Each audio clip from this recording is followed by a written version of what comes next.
Hello બાળકો, કેમ છો? આજે આપણે ધોરણ 10માં સ્વાધ્યાય 14.1 એનો દાખલા નંબર 16 છે શીખવાના છીએ. હવે એની અંદર કહે છે કે ખામીવાળી 12 પેન આકસ્મિક રીતે 132 સારી પેનની સાથે ભળી જાય છે. મતલબ કે અહીંયા પેન છે એ 12 પેન હતી, એ કેવી હતી? તો કે ખામીવાળી મતલબ કે કંઈક ખરાબ હતી, તૂટેલી હતી અથવા નથી ચાલતી એવી હતી. એ શું થાય છે? તો કે 132 જે સારી પેન હતી એની સાથે બંને શું થઈ ગઈ? ભેગી થઈ ગઈ, ભળી જાય છે. મતલબ કે હવે આપણે કુલ પેન શોધવા માટે શું કરશું? આ બંનેનો સરવાળો કરશું. ચલો હવે જોઈએ કે હવે આગળ આપણને શું કહે છે અહીંયા.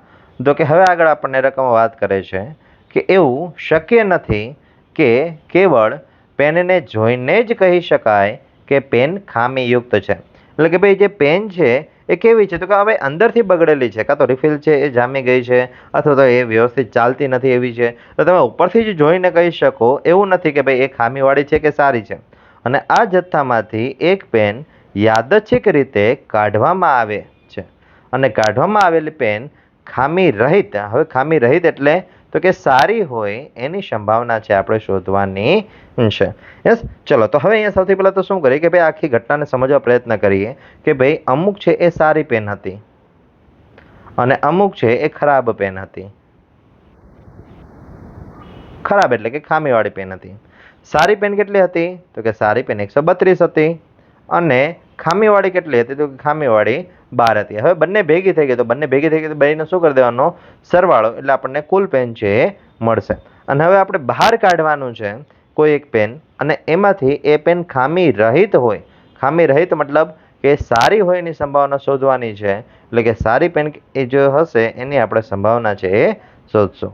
તો ચલો હવે અહીંયા સૌથી પહેલાં તો આપણે કુલ કેટલી પેન છે એ આપણે જોઈ લઈએ. એ આપણે અહીંયા લખીએ. ચલો હવે જોઈએ કે હવે અહીંયા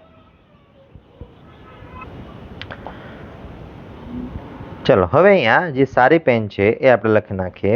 સૌથી પહેલાં તો આપણે લખવાની શરૂઆત કરીએ દાખલામાં. અત્યાર સુધી આપણે દાખલો સમજાવ્યો, લખવાની શરૂઆત કરીએ. તો કે સારી પેન બરાબર 132, પછી ખામીવાળી એટલે કે ખરાબ પેન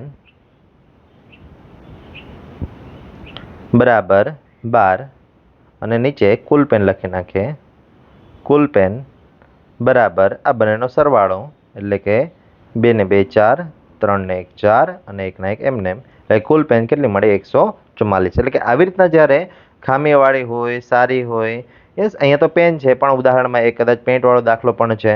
એટલે આવા કોઈ પણ દાખલા આવે ત્યારે આપણે સૌથી પહેલાં તો કેટલી સારી વસ્તુ છે એ લખી નાખવાની, ખરાબ વસ્તુ છે કેટલી લખી નાખવાની, કુલ વસ્તુ કેટલી છે લખી નાખવાની, કે જેથી કરીને આપણે પાછળ ક્યાંય દાખલામાં પ્રશ્ન થાય નહીં.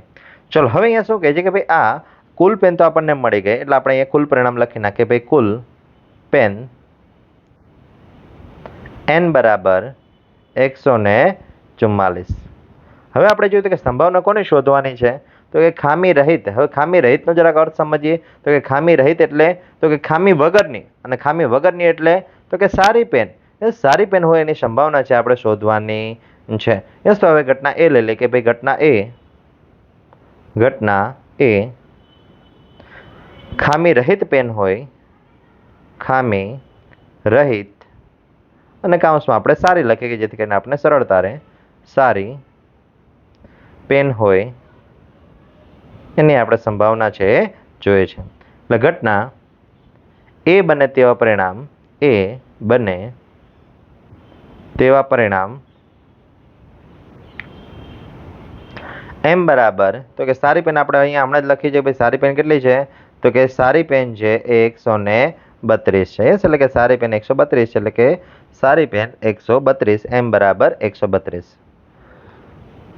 હવે એની સંભાવના આપણે લખીએ કે ભાઈ પી ઓફ એ બરાબર ઘટના બને તેવા પરિણામ એમ ભાગ્યા કુલ પરિણામ એન. ઘટના બને તેવા પરિણામ તો કે 132 ભાગ્યા કુલ પરિણામ તો કે 144. ચલો હવે બંનેમાં 4 વડે છેદ ઉડાડીએ કે બંનેને 4 વડે ભાગી શકાશે.